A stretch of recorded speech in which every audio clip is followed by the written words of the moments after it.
answered yes, and those of you who strongly said yes, an elephant can dance, you are correct. Can we clap for ourselves? And those of us who also said that an elephant cannot dance, in their hearts they didn't speak out. You're also correct. But perhaps you didn't speak out because you know that what I meant by making an elephant dance is getting a positive out of a negative situation. It's trying to embrace change and trying to take steps that will make you more flexible. And a flexible person, a flexible team becomes adaptable and becomes a flexible organization. So no matter the size of the team, no matter the size and strength of the commission, if staffing, if leadership is not flexible, we will not be able to handle certain things which are within our control. There are certain things, obviously, outside of your control. Do elephants really dance to the best of the beat of the drums? Elephants have always been treasured.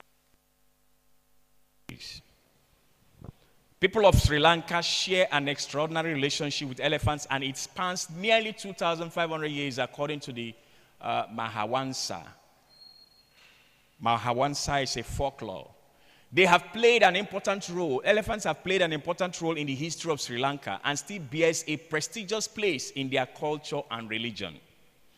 I'm using elephants to emphasize size, to emphasize how we can make the elephants flexible and how we can make a huge structure, whether multinational or the commission, more flexible. Not thinking that you have to do it only from the committee or the executive floor, but doing it from where you are, because you'll be open to some of the things I'm going to share very quickly. You see these elephants. In the culture of the Sri Lanka, elephants are part of their folklore, just like we have traditional events or festivals. In Sri Lanka, elephants are part of that festival, and elephants are hugely for the entertainment and for everything about the festival. Now you see these elephants, they are standing. This is not normal for an elephant. They are set in such a way that in this festival, they are going to be part of the festival, where you will notice that they are seriously utilized, number one. Number two, as huge as the elephants are, they are made to take steps that if you look at them, you know that the elephant really dance. But you don't know to what extent it can relate to what we really call dance. But they are achieving results. Right? Okay.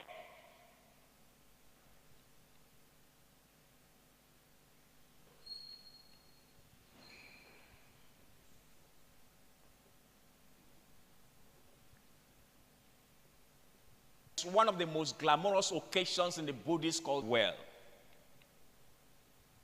as strong, as structured, as looking seemingly inflexible that you see the elephants. But you see they are part of that festival. And you see in Sri Lanka, just look at that. You see the background, it's a festival mood. You see those elephants, they are carrying the riders. Which means the elephant can do one or two things when properly, domesticated.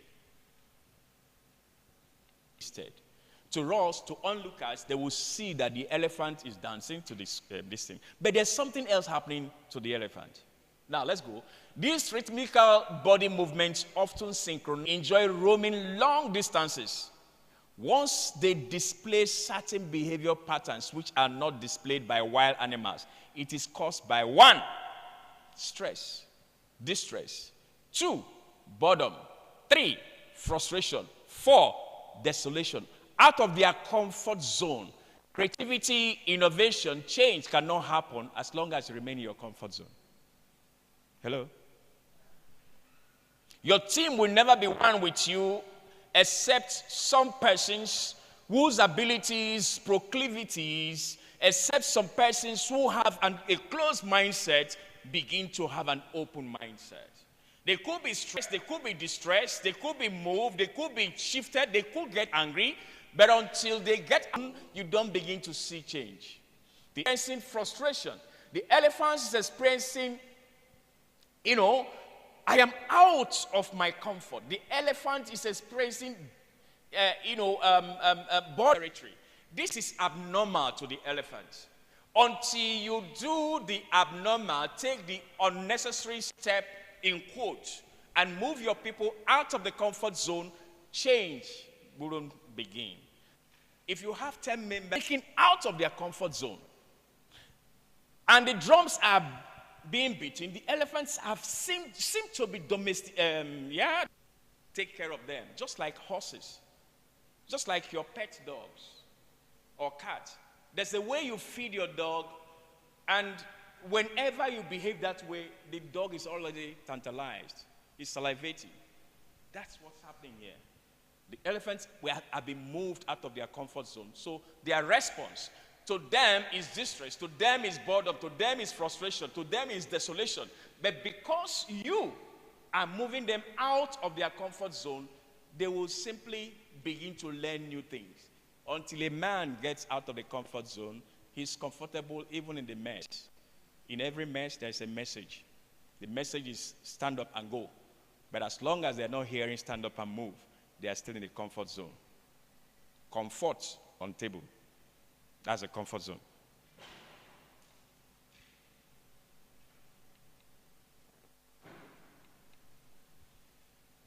Yeah. Similarly, we humans become creative and innovative outside our comfort zones. The public service, like the elephant in size, strength, can cultivate a culture of change and innovation. How is this possible? How can the public service, as huge, extraneous, structured, challenging, how can the public service, how can the commission, how can we, as members of staff of the commission, embrace and begin to think creatively to change things? If you look at this photograph very well, I can use this image to teach or facilitate the rest of what I'm going to say. But for purposes of clarity and structure, I'll move it. But let me say something here. The elephant that I used to illustrate gargantuan size, structure, strength, hugeness, and moving out of the comfort zone, and whatever frustrations, distress, and isolation. This same elephant is reflected here as trouble. As long as the elephant is an image on the wall, you and I, like we're seated here, that round table reflects the leadership of an organization. As long as the elephant is an image on the wall, the elephant is not threatening. Hello? But I want to make a point here. Are you familiar with the phrase, the elephant in the room? The elephant in the room means trouble that is looming. The elephant in the room is a challenge that needs to be solved. The elephant in the room is what you need to change. The elephant in the room has to be tamed. So that's why that picture is there.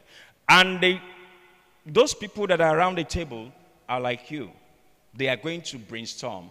We need to change this. We need to change that. We need to bring up solution for this intervention and all of that. That is the elephant in the room. For this morning, the elephant in the room is change. The elephant in the room is innovation. The elephant in the room is creativity. How do we do that? How is that possible? By rethinking trends, rethinking resources and budget constraints, as well as prioritizing, as well as problem flipping. Problem flipping is when there's a problem, you look at it, you can flip it from problem to solution because of the way your perspective will be. If you say, this problem will kill me, then you are limiting yourself. If you say, what can I do with this problem? What is this problem teaching me? What are the opportunities this problem can lead to? How do I flip it? Your mind is open to begin the creativity process. Hello? How do we solve problem? How do we rethink? How do we reprocess? How do we flip? How do we ideate? How do we create? How do we innovate? At the top, you will see resource evaluation. Resources and budget constraints continue to be a problem that you and I will deal with. Tinibulation, that is Tinubu bringing frustration, will always be there. Costs will increase. Costs will increase. Apart from fuel, diesel, and all other costs, everything seems to be on the rise. They are beyond my control. They are beyond your control. So how do you bring ideas? How do you creatively manage the processes? Now, for resources and budget constraints, do resource evaluation. How well can we generate? For salaries, they are probably fixed. Even if salaries are increased, they are not increased in quantum to the stress and the cost or the harshness and whatever government is taking through taxes and other things. How can we deploy the resources more efficiently? Is another way to look at it. Who else do we need on board? If it is personal, it's probably your spouse. It's probably your spouse and your children, your extended families. Who else do we bring on board? If you are retired like me, before retiring yourself, you will have to know that people around you have to know that your regular income is no longer your regular income.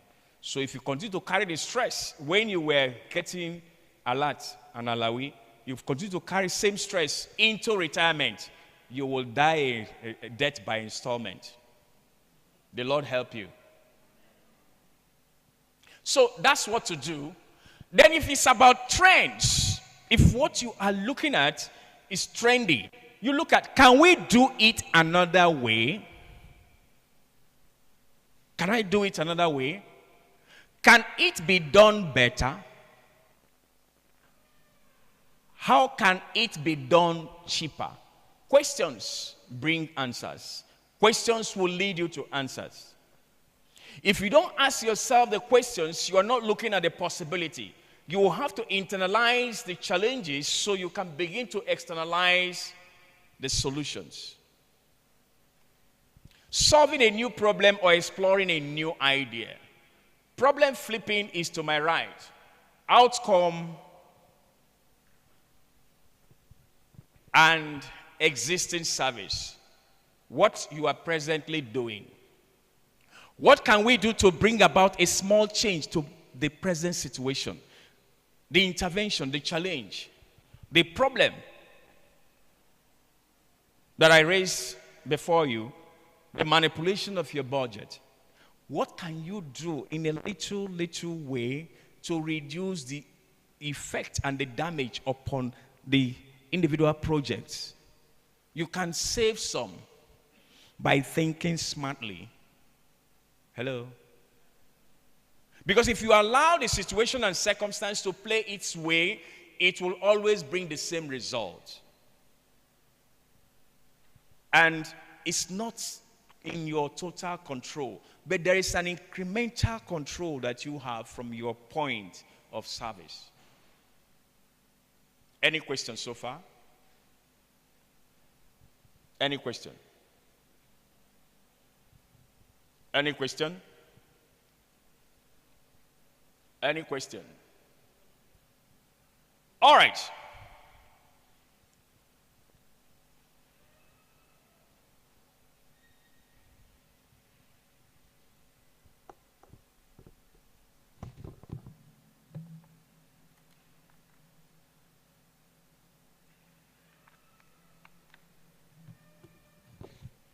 Here we are looking at the features of the public sector and the primary features of the private sector.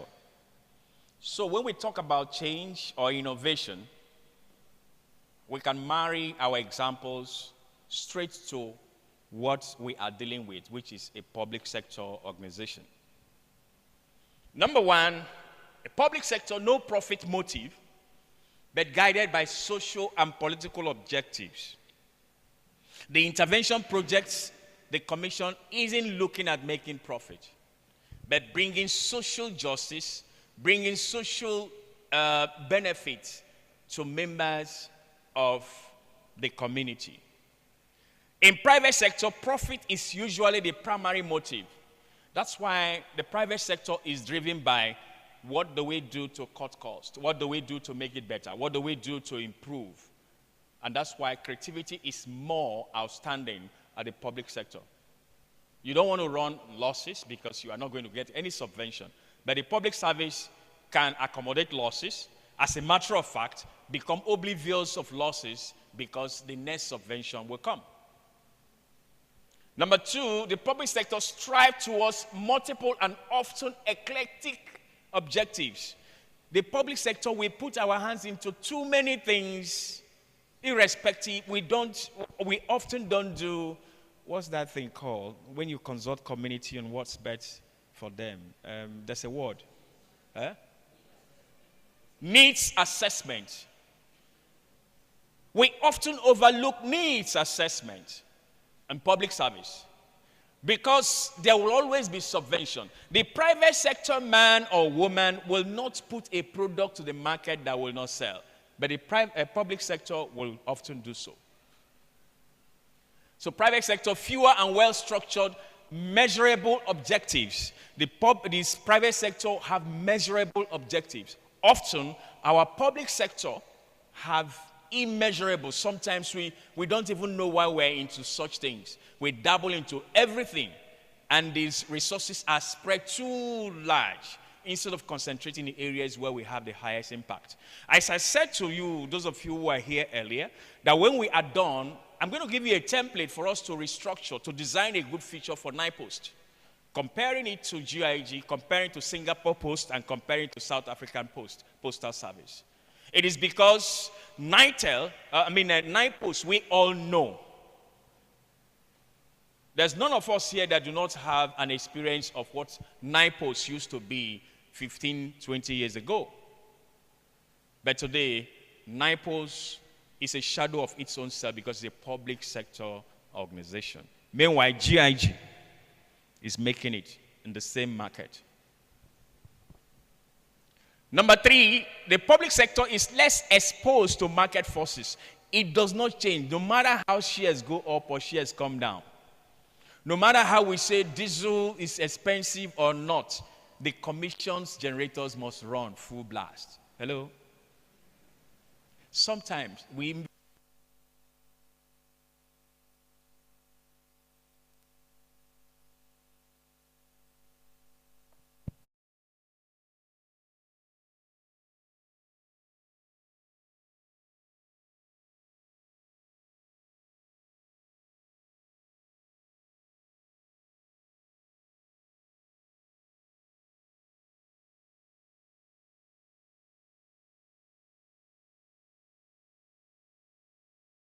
forget that the diesel supplier is being owed for so long.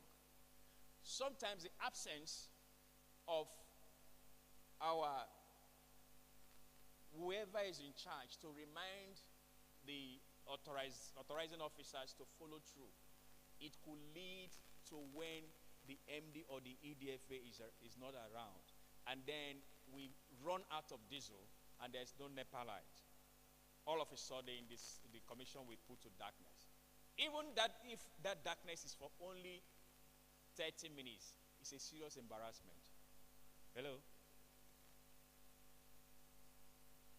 But in private sector, they will deliberately, some of the organizations will deliberately effort so that the reception and the critical areas are powered by alternative source instead of having everywhere in darkness. So they can always put off the generator when there is no critical need.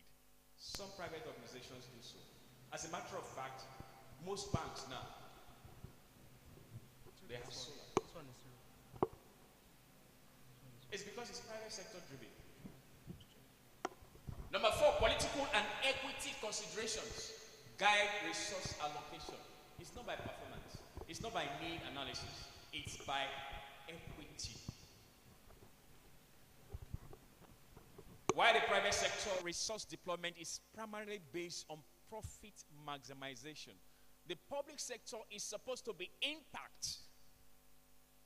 The public sector is supposed to be driven by impact.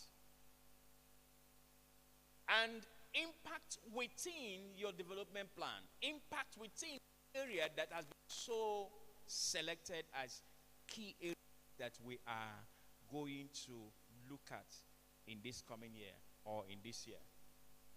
But because there's political everything behind it, it makes it very difficult to have the desired impact. And sometimes, even employment is so skewed, it doesn't have the desired impact. And sometimes, you'll find that a project that is supposed to go for community A, where it's supposed to be sited, central, available, useful, socially beneficial to the extended communities, because of one man, a politician, will influence it to take it to close enough to his own toilet, or close enough to his own house, or close enough to his own community that is at the extreme, so it's not central. You know, issues, problems in the public sector. So, why am I going through all of this? Is to enable you open your mind and think. Because these things are real. Most of them are outside of our control, but there's something within your control that you can do. Thank you. I hope I won't offend you again. Number 5, multiple and hard to identify customer. That's for public sector. The commission is not like that. We know our customer, we know our stakeholders, is the entire Niger Delta. But what happens in this case for public service, especially NDDC, is that I just mentioned an example. Your customer, your stakeholders are the entire community. But one politician will take that project to his designated area. And sometimes a community doing needs analysis by whoever, whether it's community and rural development or it's the planning division, I don't remember, don't blame me. I no longer have a lot, I've retired, so I have forgotten a lot of things. Hello? Hola. Hi. Sometimes, a community may desire hospital. Sometimes a community may desire road. Sometimes a community desire energy. But because of the selfishness of the politician, who happens to be on the committee that it has oversight over NDDC, they will say, that project must go to my own corner. And it's not what the community desires. They will change it, flip it to the man wants to be boastful, and he will say, let me give you an example. Perhaps the man is a medical doctor. Perhaps the man has a clinic nearby. So the man does not want a public hospital to compete with his clinic, because a public hospital, obviously run by government, will be lower cost. The man will say, is ICT center. Hello? You have given, the commission has given ICT center to the community, but the community desired a cheaper, cost-effective hospital or health center.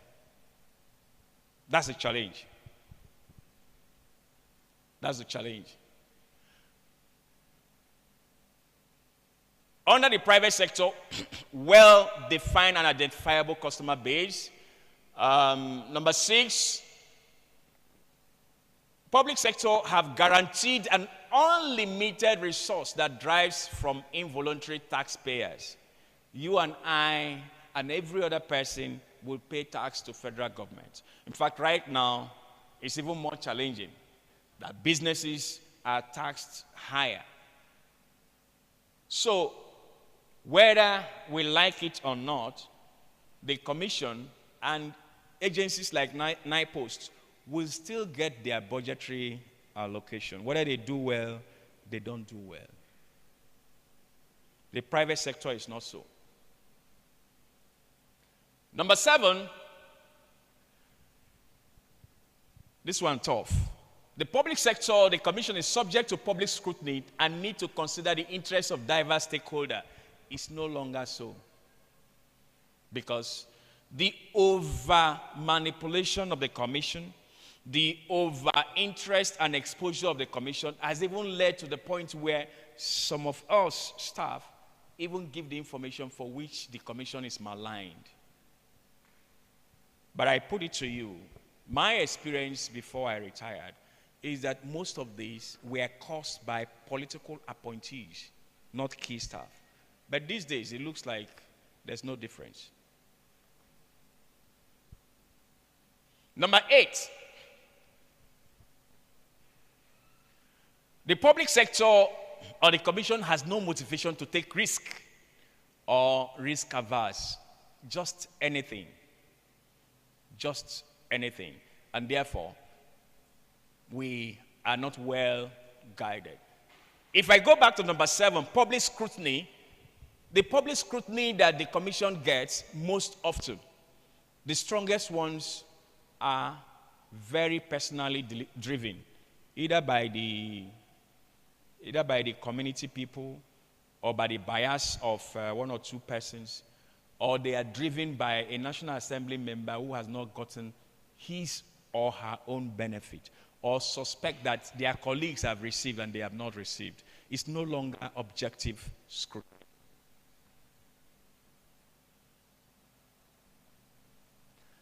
Number 9,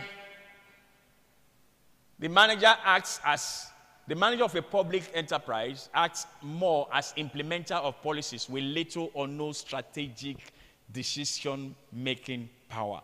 Like I said earlier, the executive of the commission may be very well-read, fantastic individuals, very loaded leaders. But because there is an avalanche of interference, there is so much political arm twisting, there is so much trouble out there with other stakeholders, it becomes extremely difficult for an officer to do his or her job the way it's expected to be done. So change becomes difficult. I understand it. But there is something you can do from your point. You can protect your head, and you can protect your career. You can take steps that will enable you limit the overexposure. Because the private sector, they are empowered to be flexible. The main reason why I use the elephant, making an elephant dance to illustrate this change is because the public sector is so huge. To make the public sector respond in a flexible manner will be comparable to making the elephant dance. In this place, strategic decisions are not made decisively for the best interest of the organization. Strategic decisions are made decisively on the spur of the moment to please certain political masters. They are not policy driven. Often, when they are policy driven, for instance, when a strategic decision is being taken by public sector, they are policy driven. I had the privilege of speaking at NIMET, Nigerian Meteorological Agency, to their directors' retreat.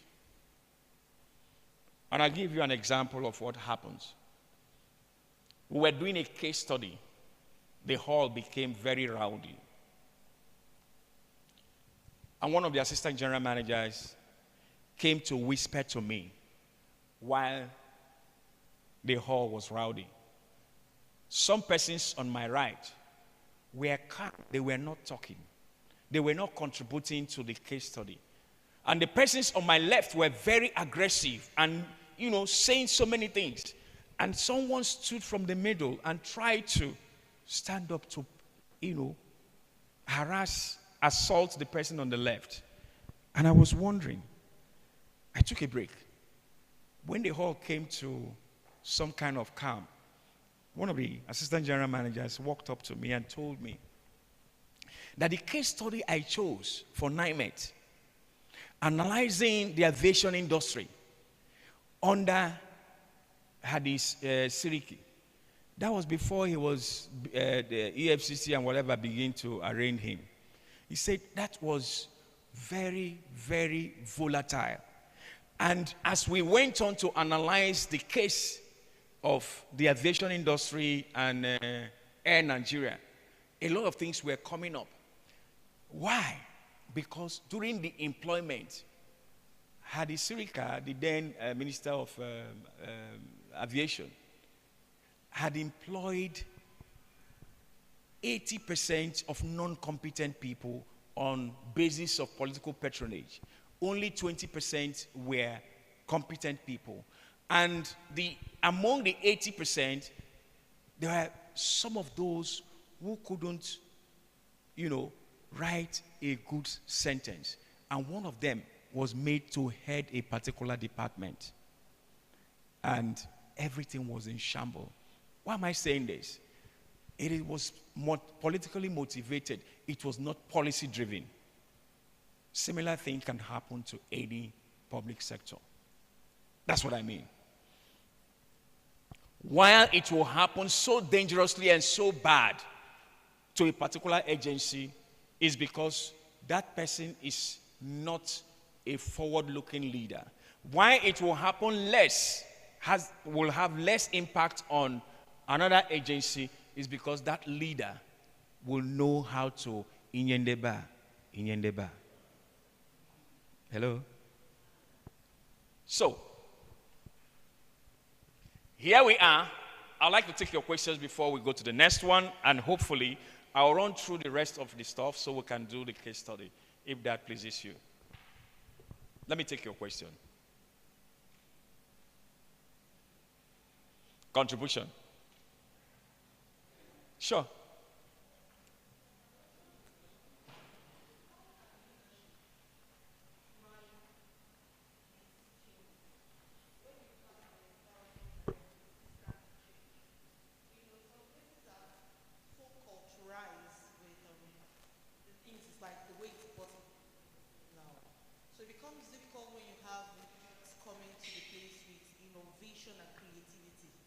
So it's as though just following the trend. So the question now is, how can a leader drive these changes considering the resistance in the environment? Thank you. How can a leader drive change in a resistant environment? I'm thinking of the example to use. How many of us remember NAFDAC under Dora Akoyele? NAFDAC under Dora Akoyele. The environment was toxic. The makers and importers of fake drugs were like mafia. And the patronage of even low-quality fake drugs were very massive. That's the kind of environment I used to describe for you. But when Dora Akoyele came up as a DG of NAFDAC, things began to change. Dora Akoyele was a forthright leader. Dora Akoyele had capacity. Dora Akoyele had a plan. Dora Akoyele had a team. Dora Akoyele worked focus. Focus means follow one course until successful. She fought fake drug from her own area, the Igbo area, first and foremost. It almost cost her her life. Even her family were threatened. But her soul be blessed. Would you say that Dora Akoyele can be compared to the person who took over after she left? Leadership is not about gender. Leadership is about content. Leadership is about influence. Choose what you want to do. The environment will never be 100% playable. I use the elephant dance to illustrate how a strong structure, impactful, Herculean being can be made out of their comfort zone. Begin little by little. If you can improve your environment, improve your leadership, improve your people 1% at a time. Say 1% a month. In 12 months, you will have improved your people, their receptivity, their proclivity, their openness to receive new ideas, their openness for creativity and change. If you can improve your people, talk with your people, move with your people. If you have 10 members of your team and you can have at least 4, 5, you will receive success as long as you're consistent. Now, if you can achieve 1% in a month, in 12 months you will achieve 12%. If your tenure is 4 years, 12 times 4, 48. Any human being will see transparently, it will be visible that change has come. It has to be consistent. Continuous and never-ending improvement, that's number one. Number two is that leadership requires presence. Some leaders talk, they don't do. Some leaders talk, they stay at the back. You go and do this. Some leaders are prescriptive. Leadership is not by prescription. Leadership is by presence. Did you get me? Have I answered your question? Yeah, go ahead.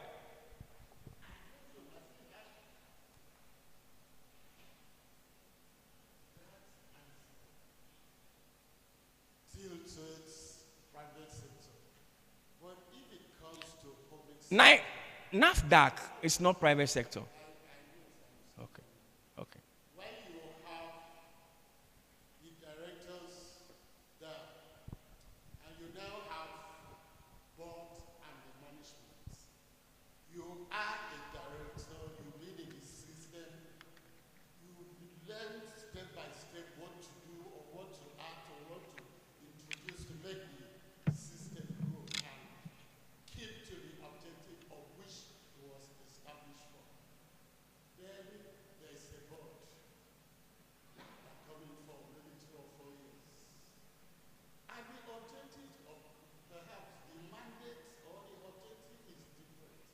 You as a director have idea and push this idea forward. Of course, you will help to develop the system. It is not independent. So what do you Yeah, I said something about there's a topic, managing your boss and the activities at the upper level. That's not the topic for today. Now, I understand where you're coming from. You can be a director under ED, under MD. The MD is under a board. And you are unable to take certain decisions because you don't have the powers to. I'm not saying that it should be insubordinate. I'm not saying that it's everything you can change. The Dora Akunyili example or case that I just stressed, Dora was, the DG. Okay? Now, just like the current MD is the MD. If you listen carefully when I began, I said, among all the tenures of the MDs and the board, Timi Alaibe's period will always be remembered. Because Timi Alaibe had a clout, political clout, capacity, the reach, and the presence to manage both the politicians and other stakeholders. They did not overwhelm him. You get what I mean? But that's at that level. At the level of directors, oh yeah, you sure have a lot. Whether director, assistant director, deputy director, principal manager, you sure have a lot. And it's the same lot that the principal manager will be complaining about his or her director. You sure have a lot. But there are 3 keys I will give you. Number 1, accept that you cannot dramatically change everything that has to do with your own work because you have a boss. Right? Number 2 is that you have to do your work in such a way and manner that it helps to elevate, it helps to bring blessing or glory, commendation to your boss. Don't withhold what you can do because your boss needs to let you shine. Just do your work in such a way that even a cleaner here, sometimes a cleaner doesn't come to work, everybody will feel that cleaner, where's that lady? Hey, where's that guy? Not so. It's because of the value you bring to the table. Now, number 3 is that don't allow yourself to take steps that will put your boss, make your boss have a complex, like you want to outshine your boss. Find a way to manage your boss. It's not a topic for today. To such an extent that your boss may feel very insecure, your boss may feel very, very lacking cooperation, encouragement, and all of that. But there's something your boss cannot deny. Say, look, Udoite, this guy is good. When this challenge comes, they will look for you. Do you know there are people with such capacity, when there's a problem, a certain kind of problem, they say, oh, where is he? Where is she? Please go and call me. It's because of the capacity and the value you bring there. And that makes you adapt your own corner. Take charge. It begins with you, from your corner. You don't have to ride it over your boss. Certain bosses, they are fire quenchers. Have I answered your question? Most of what you want to hear are not part of this. But I tell you something, 3 ways. 1, you can't change everything like that. 2, you are in a toxic environment. You are where you are not appreciated. But it's important for you to know that there are certain things within your control you can do. One of which is to do your work absolutely, fantastically, okay? So good that you are missed when you're not around. And when there's a problem, you'll be sought after. Be the most valued staff.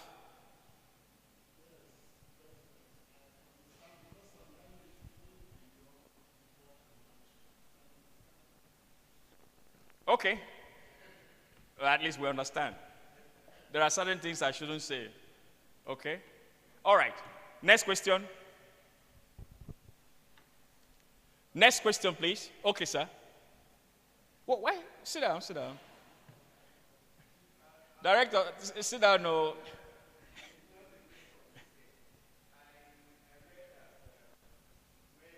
There is a motive. There is actually no change. Yeah. And to explain what he actually said, this your number 9 in the futures actually explained that. The manager acts more as implementer. They have a policy. Now, on yours is Is to implement. That means you don't have any decision to make. Implement what they want. So from down, that shows exactly what we are. We can't do more. Let us implement what they want. A time will come, they will need us. Thank you very much. Thank you. While you have said that, right, let us implement what we can. I said something that certain policies are so manipulated to suit certain persons. I am not ashamed. I have no fear to say it. Certain members of political party will hound your MD. What is supposed to be 60 or 70% merit, okay, will be flipped. It becomes 60, 70% political, only 30% merit. Even the merit, qu'est-ce que c'est? It's already fouled. So you're correct. That's why I was saying there are certain things that are beyond your control. But what is within your control? Do it. Let there be some reference. Right? Yeah. Mr. Chairman, my time is fast spent, and I still... Just looking at this your previous slide, Yeah. looking at the public-private features. Yeah. I'm thinking or wondering, is it just peculiar to Africa or Nigeria? Because if you look at some countries, this is more of a top-down approach. But some countries, they actually will do the bottom-up approach, where those at the lower cadre are able to formulate also policies that they sell to the leaders, and at the end, they have inclusive policy implementations. Thank you very much. I am not surprised I got that question. And I was going to answer that if we have enough time for the case study. case study has to do with design a better future for NIPOST. And I already shared with us a summary that GIG Logistics is doing far, far better as a private enterprise. I didn't end there. I said South African Postal Service. We compare it to Nigerian Postal Service. And I also said Singapore, SingPost. We'll compare it to our NIPOST. Now, to answer your question directly, leadership is different from management. Management is to manage whatever has already been placed, just like he said, policy, this, that, to be able to drive it efficiently. Leadership goes beyond that. Leadership is vision casting. Leadership is policy development. Leadership is moving the people to achieve the goals and objectives. And how do you do that? You do that through vision casting. What vision are we looking at? When the board or the policy makers are at the level of policy crafting, I said something here about need analysis, where the commission will go to the communities and discover or interview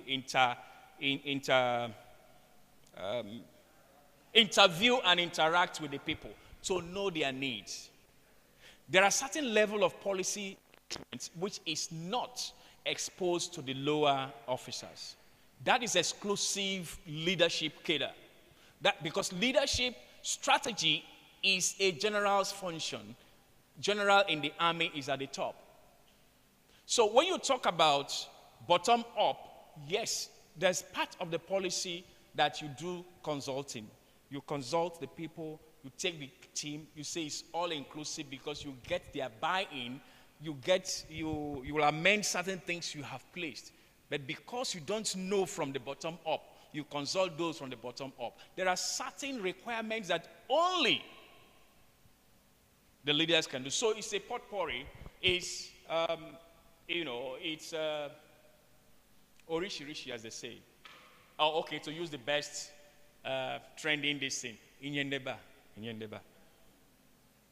If you mix from consulting, sometimes retreats are actually to hear staff. Sometimes staff meetings are actually we have this kind of thing. What do we do? Local departmental meetings capture some of this, and your representative to management meeting, and then it goes on to when you have retreat, and then it goes on when the executive, will craft this with the board members. But most important, the first among equal is actually the MD. The chairman is non-executive. The MD or the agency leader, like I said, NAFDAC, and I said something about Dora Akunyili. Leadership has to display presence. Leadership must display capacity. Leadership is not prescriptive, right? If you are leading and no one is following, you're merely taking a walk.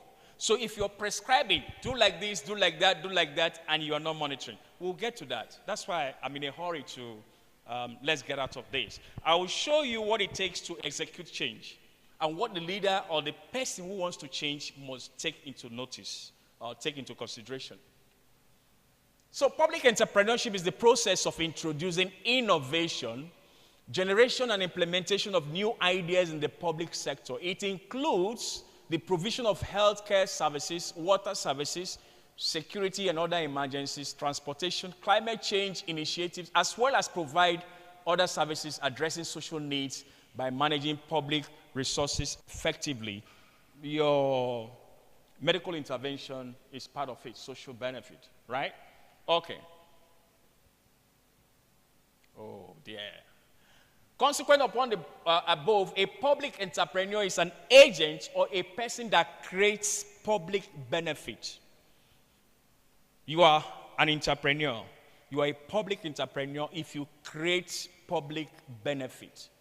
Creating that through your organization, through your agency or unit of that public service, your department.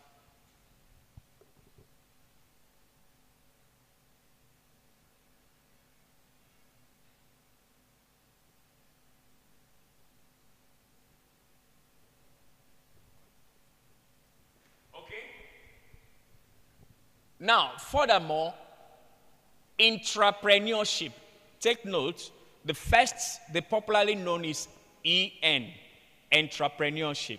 The one for you and I who work in an organization, who work in an agency, who work in a department that generates change, that generates, innovation, that generates a critical way of looking at things from different perspectives. You are intrapreneur, right?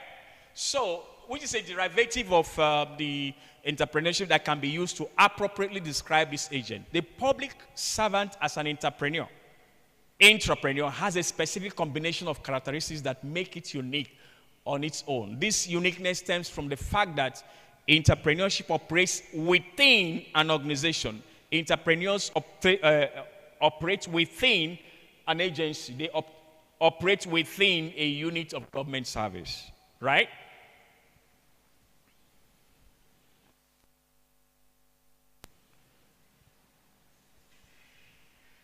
What are the characteristics of you and I as agents of change where we work? Adapting and learning, collaborating and networking, working across systems. You are not limited only to your desk. You cross-pollinate, building initiatives for change, leveraging new resources. Resources are not necessarily limited to money. Focusing on outcomes. The outcome you focus is the result you get. The result you get has a direct linkage to how you pull your people, to how you know what are the critical success factors for what you're expected to do. Entrepreneurship or public service innovation is a synthesis of at least 4 basic concepts. One is what we all know as entrepreneurship, which is a creator or extractor of economic value. Innovation, a new method, a new idea, etc. Excellence, quality of being outstanding, and leadership, the action of leading a group. All of the above mentioned have one thread linking them. That thread linking them is alertness, awareness to your environment and to change. Alertness is paying attention. Alertness is being aware. Alertness is you are conscious. You're looking out. You don't just take things for granted. It's not a normal way. Alertness is to see things from new perspective. Have an open mind. As an entrepreneur, change is your purpose, and change is the only constant in life.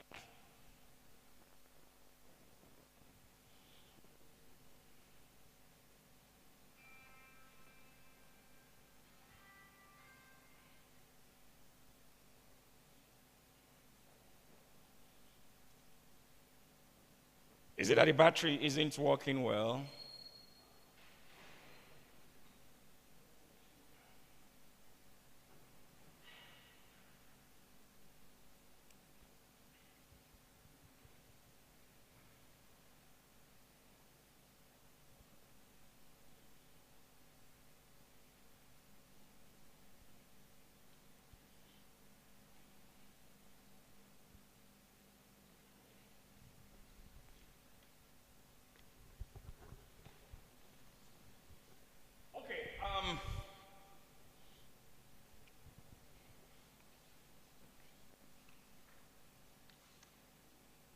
So, my dear friends, with what I've just said about the agent of change in an organization known as intrapreneur, you and I must know a few things on how to drive change, how to take advantage of an open mind, and a situation that comes up that requires intervention, how to take advantage of the situation and flip it from a problem to a solution.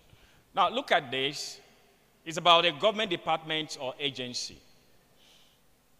The old way either takes us backward or keeps us at the center.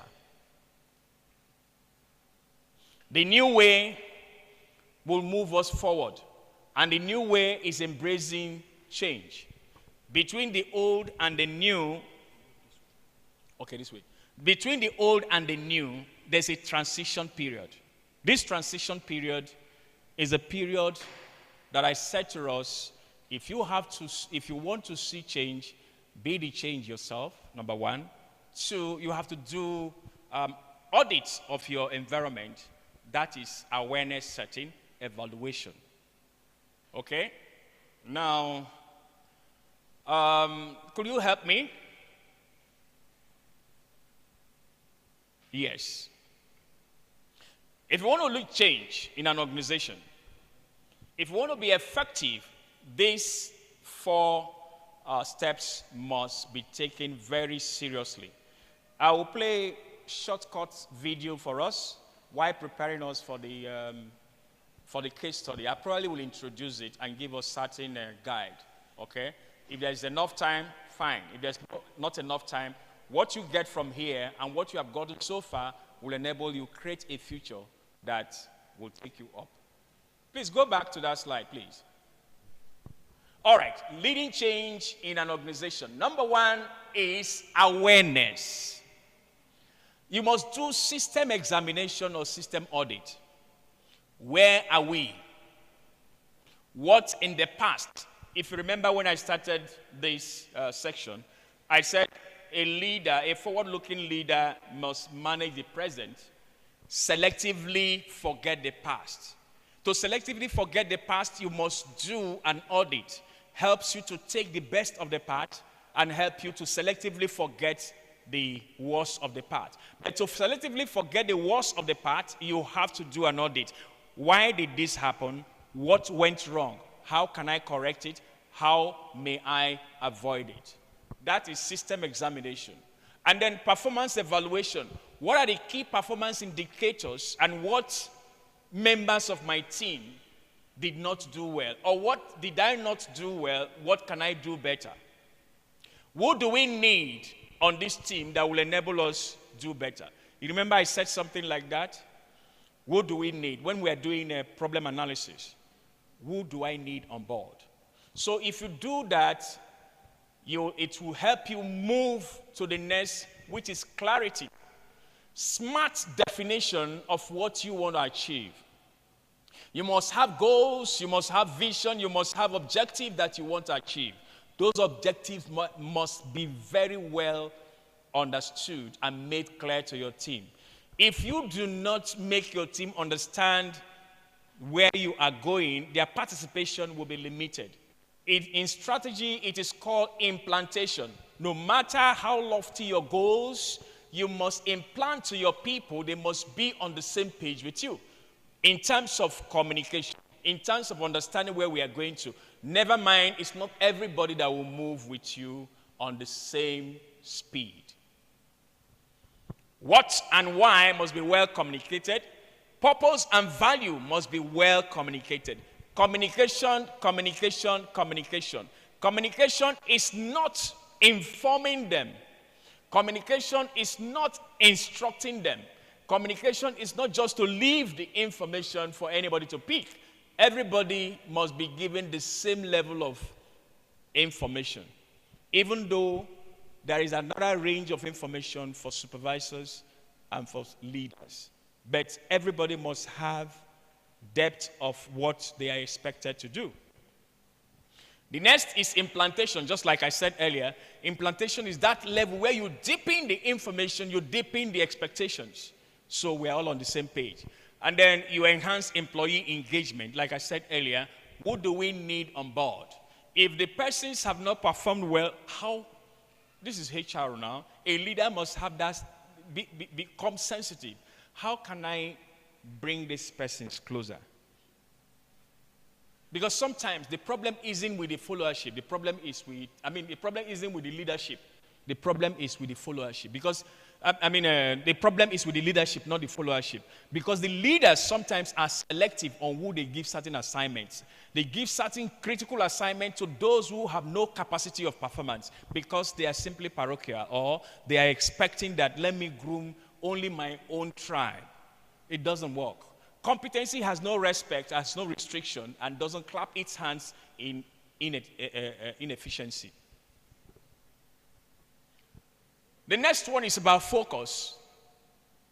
Focus to Alignment of individual and team performance with that of the organizational requirement. The goals and aspirations, the objectives of the organization, you must align your personal strength, your personal desire, your personal runs must be aligned to the team, and the team's objectives must align to that of the organization.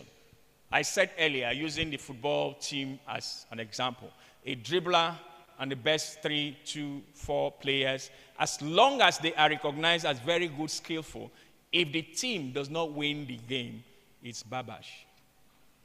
Hello? We must address gaps, improve effectiveness. We must coach, take feedback, and motivate. Some leaders are actually lacking in motivation. Some leaders are lacking in encouraging their team members. Some leaders are selective. Some leaders are very stingy with encouragement. That's the truth. It's not a followership issue, it's a leadership issue. So what we're talking today is about developing leadership. So step into leadership, or you're already a leader, you must know the pitfalls or the things that will limit your performance. No matter how lofty, no matter the expectation placed on you, if you're not able to carry as many persons that will enable you to succeed as possible, your performance will be dwarfed. When you have awareness, you have clarity, you have focus, it comes to execution. Hello? Execution is simply described like this. If you need to lose weight, you don't need a second party to do your push-ups. If you're a leader and you want to have impact, you must be present. You must have presence. So the first thing is management presence. You are not going to be prescriptive. You're not going to, okay, let them go. Today you're not in the office. Tomorrow you're not in the office. By the next day when you get there, the first thing is to sign off all the outstanding memos and respond to all the queries or inquiries that came. You have no time to interact with your immediate assistants. Presence matters. Presence matters. Monitoring and supervision. Without monitoring and supervision, you are not likely to get desired result. When you monitor and supervise, you reduce the errors, you reduce the wastages, you reduce the time. It should not be like an audit that takes 1 year to get results. When you monitor and you evaluate, it helps you to correct little wrongs. And as you do that incrementally, your results will begin to show. The impact will be clear. Reward and recognition. Don't be stingy with praising people when they succeed. Don't be stingy encouraging people, because some persons, hey, that's good. That was very good. It goes a lot to deepen the person's resolve to do better. Please take note. Accountability and compliance. No matter how successful you are, if you are not compliant to the relevant rules and regulations, it's still not good enough. Someone said, and I quote to you, direction is much better than speed. You can have so much speed and going nowhere. But the sooner you realize that you need direction, it becomes your priority. Primus inter pares, first among equals. A direction will take you to, no matter, even if its speed is slow, your direction takes you to the desired goal. Value creation and value enhancement. I said before, as a leader, if you tell yourself, I want to improve 1% per day or per week or per month, in 12 months, you will have improved yourself 12%. And if your team keeps looking at continuous and never-ending improvement, it gives you and your team the opportunity to incrementally improve your efficiency and your effectiveness. Over time, your value creation level will rise up. And I bet you it will show. It will definitely show. Okay. Because we're in a hurry, let's take what is next. Could you help me? Please listen in the next 5 minutes. There is a short clip that will be played before we go to the case study. I want you to listen to it. There are 2 of them. Listen to them, and then we'll continue. They are not more than 5 minutes. then we continue. Thank you. Could you play that for me, please?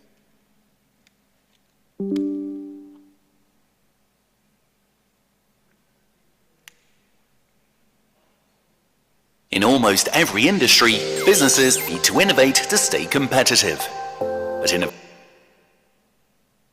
in almost every industry, businesses need to innovate to stay competitive. But innovation can occur on many different levels and isn't always a guarantee for success. So let's explore where, how, and why businesses innovate and how they can do it successfully. The most common and straightforward place for a business to innovate is in its products and services. Apple's iPhone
Spark innovation. For instance, there's a particular bird that sparked off the design of a kind of train that's like the bullet train with long protruding front. And change, innovation is not necessarily new. It can come from the need to improve on something that's already happening, right? And change can come from your desire to flip a problem to become a solution. It can be improving on a level of service. Overall, the summary of this is that change, innovation, creativity is all geared towards making every one of us look at things differently and critically think, strategically think how we can make it better, either in terms of value, in terms of design, in terms of time efficiency, and all of that. How we can always look at problems and see what is under my control, so I can work within what is under my control. And what is not under my control, it will never be under my control. If the control or the policy or the issue is within the sphere of the executive, you may not be able to do anything. But what is before you will always have a way to improve. And that depends on what perspective, how do you view it? Having an open mind is what that video clips is supposed to illustrate. Be it private, individual, organizational, or business-driven. That's just what that clips of 5 minutes was meant to illustrate. So now, to close and to take your questions, Do we have, can you go to the case study proper? That is an attachment. Oh, this is very, very tiny. Overview. Up here, you see 9 posts. To my left, the next one is GIG Logistics. The following one is South Africa Postal Service, SAPO. And the next one is SingPost. Of course, I added a bonus, which is US Postal Service. I've given an overview. I've given strengths. I've given weaknesses, that is like SWOT, and threats for these organizations. If we take the next few minutes to look at the overview, the weaknesses, the opportunities, the strengths, it gives you a total picture of a problem. And the problem, this particular problem we're looking at, is our own Nigerian 9 posts. I want to tickle your fancy. I want to tickle your thinking process. I want you to think without a box. I want you to think outside a box, inside a box, far away from a box, and without a box.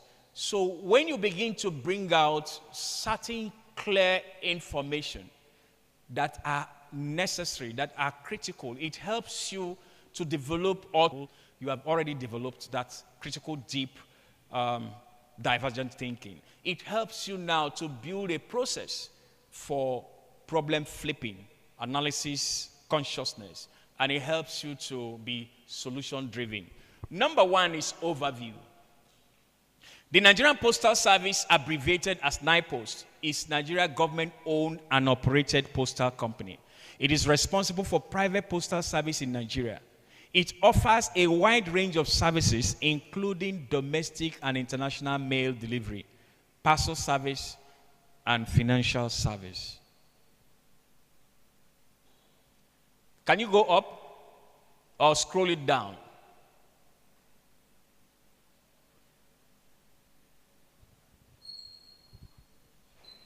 I want to see lower than what we have now.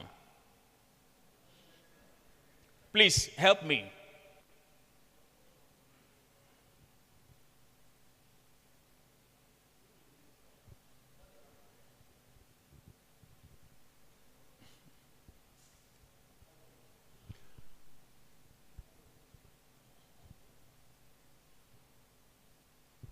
Okay, but there is strength before weakness. Okay. Now, if you look at the strength of NIPOST, NIPOST has vast network of post offices across Nigeria, providing widespread accessibility. It also has a long history and familiarity with local market. Why am I taking this as a case study? I was traveling to Uyo a few months back. Myself and the people in the vehicle became thirsty because we left Port Harcourt very early. I needed the people with me. I needed to take medication, but I needed to take some food. At, what was that place called? Is it Ikot? Where's that place before you get to you? Huh? Ikot, yeah. At that roundabout, off the roundabout, was a very good structure, run down, post office building. That's where Mama Put was resting, and some persons who were selling craft and all of that. It's no, you see, like this kind of space, you have boxes, mail boxes, and all of that, and the greater part of the offices are either occupied by those who are not supposed to be there, selling provisions and all of that. What am I trying to say? The structure of NIPOST is almost at every local government headquarters and all of that. That's what I'm trying to say. Okay, let's go to weakness. Weakness. NIPOST has faced challenges in recent years due to competition from private courier companies and technological advancements. efficiency and reliability have been concerned. Let me ask you a question. If you need to send a parcel, you need to send courier today as we speak, will NIPOS be your first choice? Whatever you send through them probably will take a week, if at all. If rats no go chop the parcel. All right. Next slide, opportunities. Market position. NIPOS remains a dominant player in the Nigerian postal market, especially for domestic mail. However, its market share has been eroded by private courier companies, particularly in urban areas. Next. No, go up. Let's look at GIG. Let's look at GIG from the top. All right. Now you look at GIG Logistics. GIG Logistics is a private courier company based in Nigeria. It offers a range of domestic and international delivery services, including parcel delivery, document delivery, and e-commerce fulfillment. Now hold it here. Is that not the same or similar thing that NIPOS does? But this one is private. That is a Nigerian private company. Now, to my right, going to the right, South African Postal Service, that is SAPO, has a well-established infrastructure and a long history of providing postal services in South Africa. It has a strong presence in rural areas, similar structure and similar size like Nigeria's NIPOS. That is on one side. Oh no. Yeah. Let us go to the next one, which is Singapore Postal Service, which is short form SingPost. It's a leading postal and logistics provider in Singapore. It offers a wide range of services, including domestic and international mail delivery, parcel services, e-commerce logistics, and financial services. Same like our own NIPOS. Same like GIG. And then you look at this, United States Parcel Service is the largest postal service in the world, handling billions of pieces of mail annually. It offers a variety of services, including first-class mail, priority mail, parcel post, and international shipping. Let's go to the next slide. If you look at strength, talk about logistics, GIG Logistics, it has a strong focus on technology and innovation. Can you see that? It offers fast and reliable delivery service, particularly in urban areas. One thing you can take from there is that, first and foremost, they want to make profit from the area where they have more traffic before they go to area where there is less traffic. Now, for South African Post, they said a well-established structure and a long history of providing these services in South Africa. It has strong presence in rural areas. Again, rural and urban. It's a merge. It's government.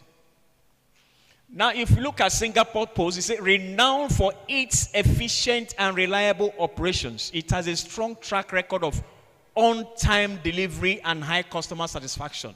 Advanced technology. Did you suspect that NIPOS, anything near advanced, even technology not to be advanced? They don't even have old Nokia, not to talk about present day Android. All right, so U.S. Postal Service has a vast infrastructure, including over 21,000 post offices and a fleet of over 230,000 vehicles. It has a strong reputation for reliability and affordability. I didn't want to put for NIPOS that it has a very bad reputation for unreliable services. Now, if you look at all of this, it gives you an eye-opener. What do we lack? What was the past for NIPOS? What are the things that we have to change concerning the past of NIPOST? What were the failures? What are the gaps? What are the advantages? If you remember the 4 things I said to us about when you want to initiate and execute change, the first thing is awareness. You have to be aware of the problem. You have to examine the problem. You have to flip the problem so you have a depth of information to work with. And what did I say is number 2? Clarity. You must establish in clear terms what you want to do. And those clear terms must be cascaded down. And number 3, I said focus. Focus. When you focus on those things, do not allow yourself to derail, to be distracted. And the last is execution. Execution is the discipline of getting things done. Consistent, always consistent to get it done. And I said about leadership. Leadership, you have to show presence. You don't talk for just talking's sake. You don't talk because you are addressing press. You talk because this is what you have set out to do. Now, the Postmaster General, I just wonder what is happening that they have not braced up or tried to foment, to plan, to strategize, to make NIPOST a new organization. On this note, I would like you, 1, 2, 3 rows. What can you put down as critical success factors to design a new NIPOST?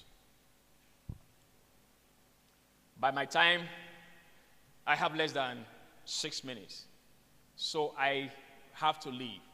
But let it be that I have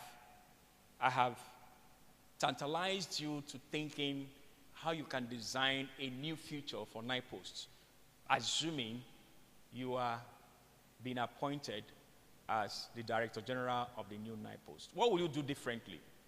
What would be the things you would think about? How will you move your people? How will you begin to develop, think, and put down something that will make you both move your people to a meeting, knowing some of them may have worked there 30 years? How will you begin to sensitize? How will you begin to gather information?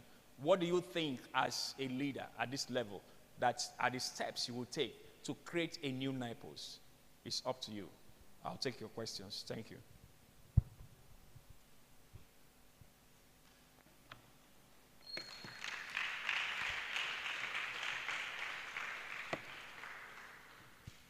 Let me take your questions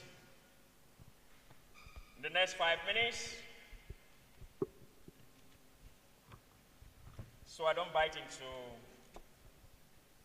your tea break, and I don't bite into the next section. Any question, any suggestion, any statement?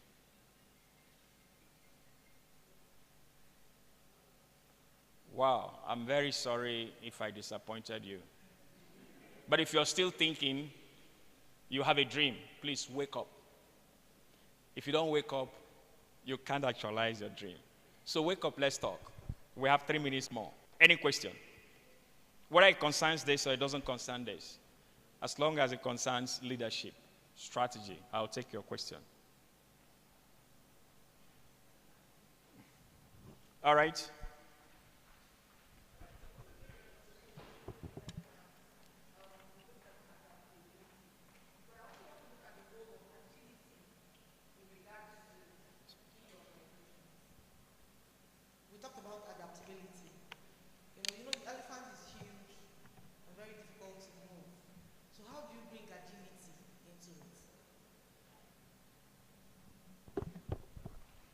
Agility, adaptability. I said something about the elephant. To us, to onlookers during that festival where the elephant is used as part of the festival, everyone sees that the elephant, over time, has been made uncomfortable taken away from its usual environment or location and brought to where elephant is used to seeing other animals of its kind and used to seeing bushes.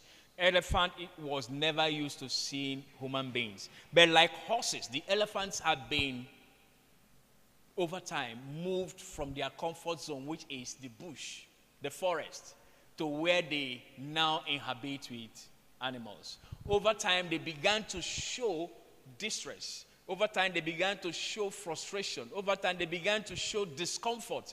Those discomforts are because they've been taken away from their comfort zone. And they began now to be made, when the festival people hit drums, they are making the elephant react. All that the elephant is doing is reacting. It's telling itself, oh, I'm uncomfortable. Oh, this is not my normal location. Oh, this is happening. What is stress? These people don't even understand. But to the onlookers, the elephant is dancing to the rhythm of the music. It means if you don't take your people out of their comfort zone, you will never get change. If you don't start thinking what hurts you, thinking differently, you will never get a different result. Doing the same thing and expecting a different result is madness. So, take yourself out of the comfort zone. That means that no matter how rugged and structured and, you don't bury bottle where you are, you have to try to do like the elephant. And that means you will stretch your body. The elephant was not used to, you can't say, hey, and the elephant is jumping like this. No, the elephant will move with little movement. People who are watching, see, the elephant is dancing, but the elephant is simply moving itself. You get what I mean? Agility is not achieved in a day. I said incremental progress. Over time, you will see that your response, your desire, little by little has, or is demonstrating improvement. From where you are to where you want to be is quite some distance. But the journey of 1,000 miles begins with just one step. The elephant started keeping its legs like this. And then the drummers now begin to make boom, boom. And the onlookers say, the elephant is dancing. That's change. 1 minute more. All right, ladies and gentlemen, thank you for your time.